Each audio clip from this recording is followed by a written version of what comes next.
নমস্কার, টিএনও নিউজে আপনাদের স্বাগত। আমি এআই নিউজ অ্যাঙ্কার পাখি।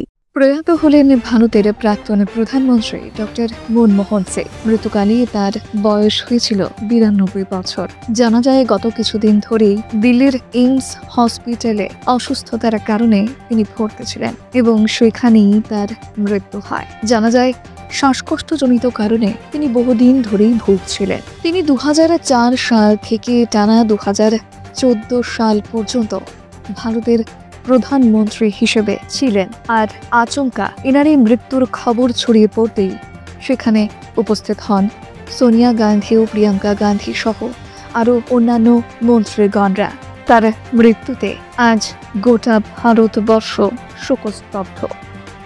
এখনকার মতো সংবাদ এ পর্যন্তই। পরবর্তী নিউজ ও আপডেটস দেখার জন্য অবশ্যই চোখ রাখুন টিএনও নিউজের পর্দায়।